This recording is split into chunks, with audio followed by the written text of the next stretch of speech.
Ժողովուրդ ով է Facebook-ից հասկանում, իմ երկու էջերս էլ արգելափակել են, ոնց է պետք օգնել էջին, կարաք գնաք օգնեք էս էջս, արմինոլոգիատ էռնի,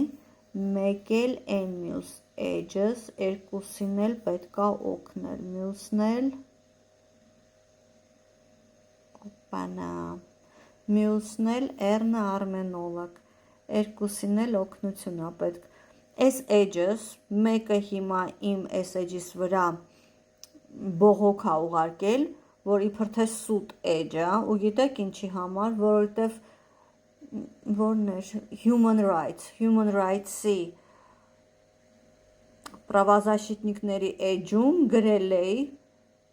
մեր վիճակի մասին ու իրանց դիմել էի, որ իրանք օգնեին ու նշել էի, որ քրիստոնյաները տարբեր ազգերի դիմել են Տրամպին, որպիսի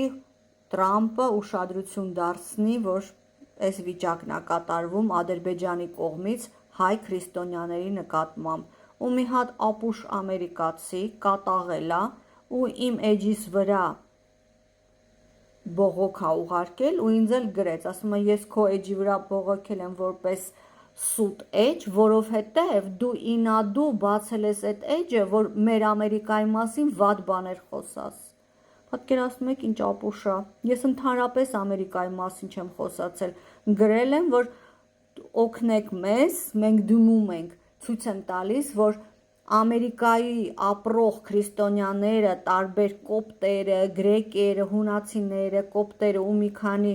տենց քրիստոնյա եկեղեցի միացել են հայերի հետ ու դիմել են Տրամպին,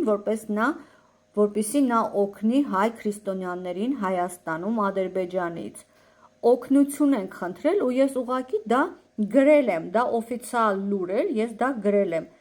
Եկել է ասում է դու սուտ ես, այդ էջը բացել ես, որ մեր Ամերիկայի մասին սուտ բաներ խոսաս ու դրա համար վերցրել է էջս բողոքագրել է։ Հիմա նենց որ այս էջս, մեկ էլ էռնը արմենոլոգ, մեկ էլ արմինոլոգիա at էռնը, այս երկու էջերին ձևը չեմ իմանում, ժողովուրդ, ինչ որ տենց մի ձև պետք է լինի, որ սխմեք ու ունդեղ երևի օգնել